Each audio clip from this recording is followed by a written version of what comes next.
Thank you, Bishop Daly. Thank you. It was 1978, a Saturday afternoon at St. Augustine's sacristy. My cousin Matthew and I were getting ready for the 4 o'clock Mass. We were serving that day, and Father Michael Keene walked in to the sacristy, and if you knew Father Keene or remembered Father Keene, you knew that attention was expected. So we stopped what we were doing, and we said hello, and he greeted us, and we noticed something different. There was a shorter priest walking behind him, matting down his hair, and he introduced him as our new associate pastor, Father Healy. And just as he was introducing him, Father Healy reached down to his ankle, pulled up his sock past his knee, and then did the same thing to the other leg, and gave us that distinct smile of his. And he came over and talked to us for a minute, and the two of them left the sacristy, and my cousin said, "Who did they send to us this time?" It was a good question, actually, because at the time, Father Healy was replacing an associate pastor who left the church, left the priesthood. And so, it was a time of transition for our parish. Father Keene was working very diligently on setting up a campaign for a project to build a rectory and a hall at St. Augustine's on the church property. So Father Healy kind of took over much of the other. He took over the confirmation program. There was a teen club. He took over the altar servers and organizing them. When he wasn't napping or complaining about his allergies or those that he had to answer to at all levels, he did create a much livelier parish in our community with his spirit. We transitioned at that time to having parish picnics, altar server summer events, a really large teen club that helped with retreats for the confirmation classes, and that enthusiasm came from Father Healy's personality and humor. After that first Saturday, he came to our house about a week later, and that wasn't new for us. We had priests over for dinner, but it was very formal. My mom would make a special dinner. We would have to dress nice. We'd be sitting at the dining table for hours. But when Father Healy showed up, and I mean he showed up, it was very casual and very pleasant, but he got along great with my sisters and my two sisters and my brother and my mom, but it was my brother Marcus that he really hit it off with. And they're very similar, in my opinion. They're very similar, and they're loud, bossy, said crazy things that we didn't expect. As Marcus got older and matured, he refrained a little bit from that, but Father Healy never did, as you all know. In fact, one night, soon after we met, Marcus said to him, "Father, I want to be an altar server." And Father Healy said, "Okay, that's fine." And I said, "Wait, Father. The rule at St. Augustine's is to be in 4th grade, to be an altar server. Marcus is just finishing 2nd grade. And he said, "Oh, that's fine. We'll train him up this summer." I was furious about it. And I told my mom I was going to go to report him to Father Keene and protest. But she said, no, let it go. So we had to get him trained every weekday morning during the summer at the 8:40 Mass. But Father Healy and my mother, as many of you know, became very close friends. She was more like a mother to him. Took care of him when he was really sick, as he stayed at her house. But he came over to our house almost every night, and the card games and the Yahtzee games were very very prevalent. But we would all, even on school nights, my dad would go to bed, we would all go to bed, and around midnight we could hear the Yahtzee cup hit the table with Father Healy screaming Yahtzee and waking us all up, and my mom yelling at him to be quiet. But anyway, he became very close to our whole family, grandparents, cousins, uncles, and aunts, and it worked out well because many of our relatives moved up to Marin, kind of at the time that Father Healy moved up to Marin, and in his later years it worked out very well because my godmother Mary and her husband Bob and my cousin Danny all had a good opportunity to also take care of them. But anyway, going with St. Augustine's, as the years went on, we got the rectory and the hall built, and when the house was ready to be moved in, we had some of the families and the teen club went to move boxes and move them in. It was a Friday night, and my sisters and some of the teens from the teen club that they were in decided to short sheet his bed that night. His first night in the new house. The next day was a Saturday, so it was before Mass. Some of the teens took the opportunity to ask him how he liked his newly made bed. And if you know Father Healy well, he responded with that staple line of his where he holds two fingers up. If you know that one. So after the house was built and I started working at St. Augustine's, Father King had asked me to take care of the grounds, and so I worked 2 days a week, Tuesday and Thursday, and then Saturday. So I spent a lot of time with Father in his room, and while he was writing sermons and listening to music and things like that. But on Saturdays, we usually had at least one wedding, sometimes two. And I remember and he would ask me to go into the church. I had a key, so I could just come and go as I pleased. But he would ask me to set up for the wedding, so I did that, and he would have me serve them as well. But I remember there was one time where I noticed in the parking lot the bride got out of the limo holding an open bottle of champagne walking to church. And I went, when we were in the sacristy, I said, well, this should be an interesting one. He said, why? And I told him about the bride. He was furious. He said, I'm going to go talk to her, and if she's drunk, I'm going to cancel this thing. We were disappointed when he was transferred from St. Augustine's to St. Cecilia's, and my brother and I were helping him moving some boxes into his new room, and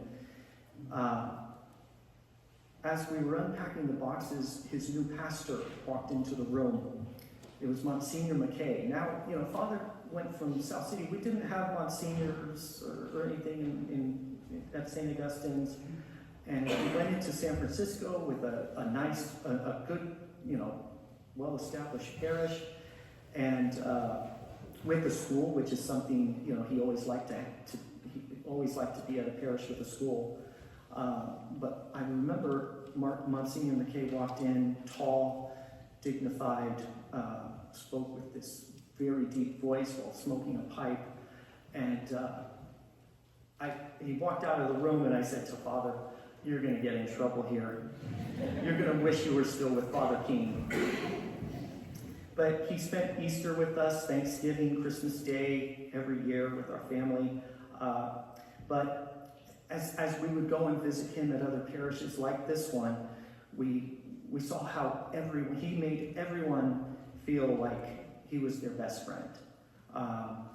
The wonderful caregivers that have been helping him the past year, so upset that he passed, but they knew through all of his yelling, his whining, his complaining, they knew that they were caring for someone that God had sent to make our lives better.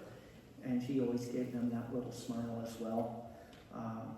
At times, everyone understands he could be cantankerous, but when he was on the altar everybody knows. When he was on the altar, there was no one holier than Father Healy. He had that gift of being able to yell with laughter. I remember one time, right before we walked onto the altar, we got into this little scuffle, and we tackled each other onto the floor, and he started screaming with laughter. He could go from that and then turn the switch on to be so holy and spread the word of Jesus. And as his strength is, kind of weakened and, frustration was evident this past year, he still had that ability to turn it on because he often would give us all a beautiful blessing. While he was laying in the bed, he would, put his hand on our forehead and give us a blessing that, you've never heard something so beautiful. But as we celebrate the Holy Family today, we can all appreciate his ability to be part of many families, many of you representing the families here tonight from different parishes. We all grew up. Father married us all. He baptized our children, and he was there when we needed him most for the funerals. Going back to even last century, my Uncle John, the first one, and our grandparents, and my father. He was always there when we needed him the most for those funerals. He was so comforting when he said them, and he was so loving and careful, including, last year, just a little over a year ago, our mom's funeral, when he needed help standing on the altar. But he has gone to the Lord, whom he serves so faithfully for almost 60 years. But at the funerals, because I had attended so many of the funerals that he said, I noticed he always used some particular words, and so I'd like to quote him. "We will see him again. I truly believe that. You have to believe that." So thank you, Father. We love you, and we know your smile is making heaven brighter.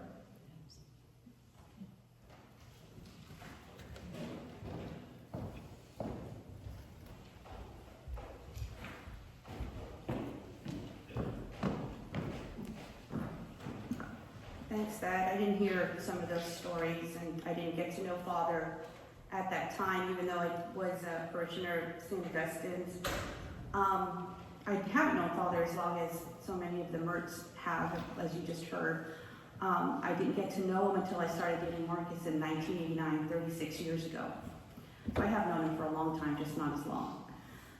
I knew very early on that if I were to be a part of Marcus's life, and the Mirt family for that matter, Father was a part of the equation. From the beginning, Marcus told me how central Father was to his life, not just as a priest, but as family. He shaped his faith, his values, and his heart. He was deeply loved and deeply honored in my husband's eyes, and naturally I came to love him the same. When Marcus and I had children, Maggie and Mary followed suit without hesitation. It's how we raised them. And I know my nephews and nieces, Veronica, Dominic, Amanda, Tessa, Tom, Joe, and James, were raised the same way. Father had VIP status.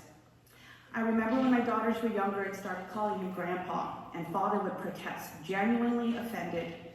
"You can't say that," he'd insist. "It's not right. A priest cannot be a grandfather." But when they explained that they liked looking up to him, that they loved him like a grandpa, his resistance melted. He knew my father lived abroad, and that unfortunately neither of my children were alive long enough to have Marcus's father as a grandpa. He would quietly say to them, "Okay, you can call me that in private, just not in front of people." And in that moment, he was exactly what they called him, a loving and doting grandpa who loved them unconditionally. We joke now about how cranky Father could be, about his sharp tongue and wildly inappropriate jokes. But beneath that exterior was a profoundly gentle soul, a man who spent his entire life serving God by loving people, really loving them. Last November, we received a call that Father had broken his hip. Without hesitation, our family rushed to the hospital. As his health declined, our visits became more frequent, more urgent. I will never forget the day the nurses asked him to consider comfort care. He hadn't eaten in days.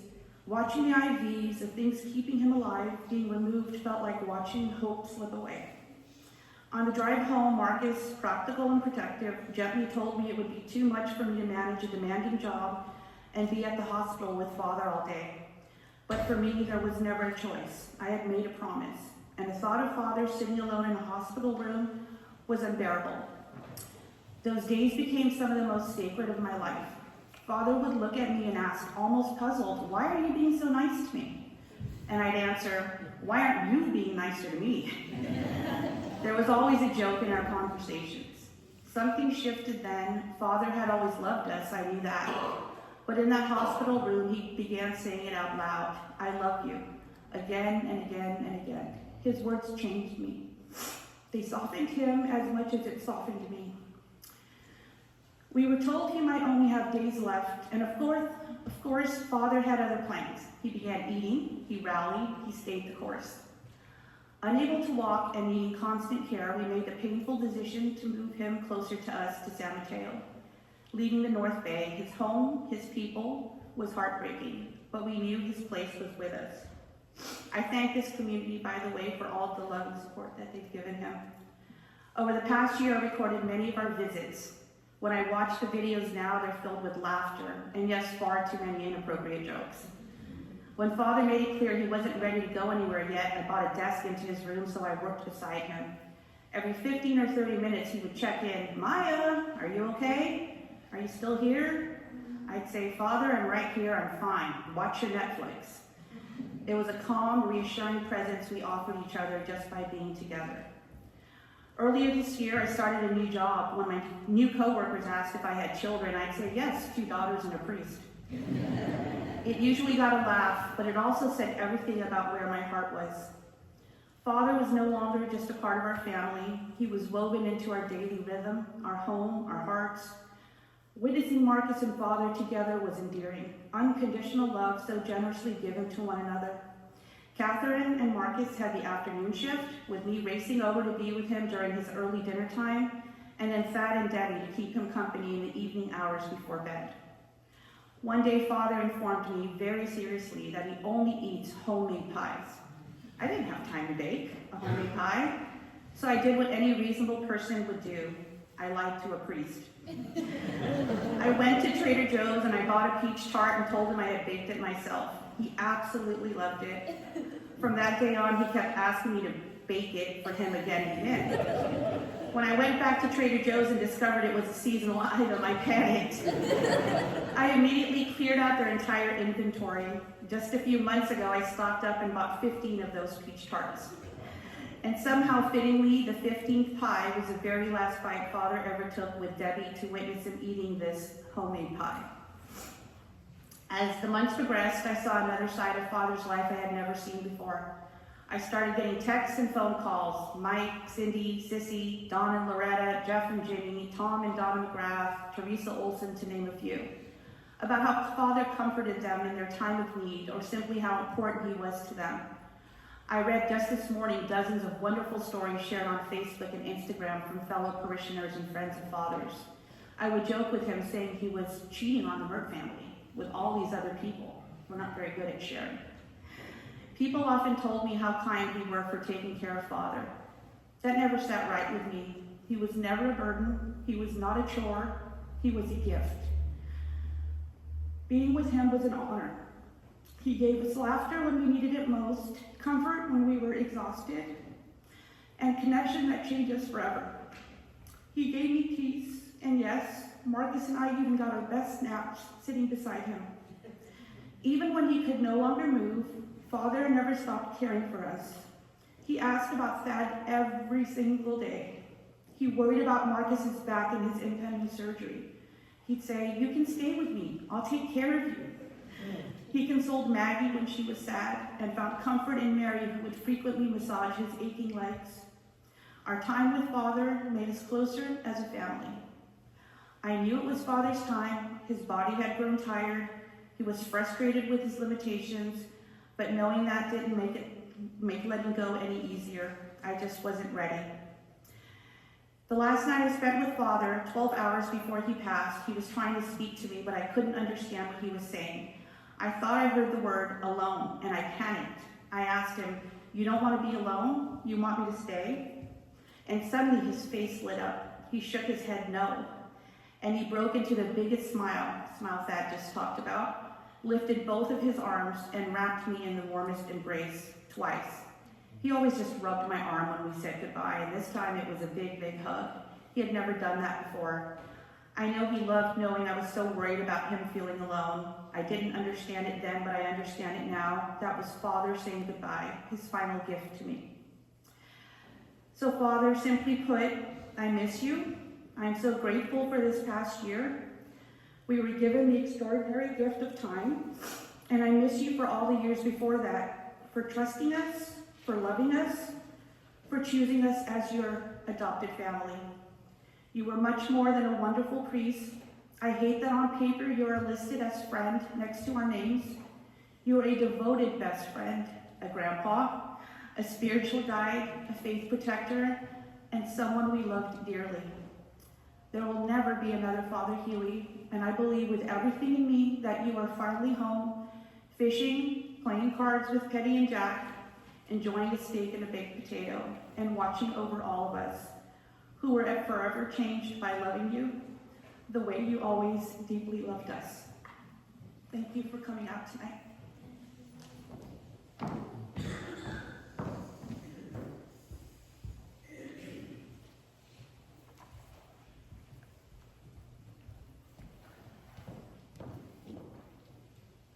I guess that concludes the sharing for tonight. I know a lot of people have stories to share. We have some coffee and pastries in the Centennial Hall, so people can sip some coffee and share their fond memories of Father Healy. And so the Centennial Hall is just by here, and you can get in there, and we'll continue from there. Thank you for coming tonight, and tomorrow Mass will be at 11 a.m. here in the church. Thank you, and God bless you.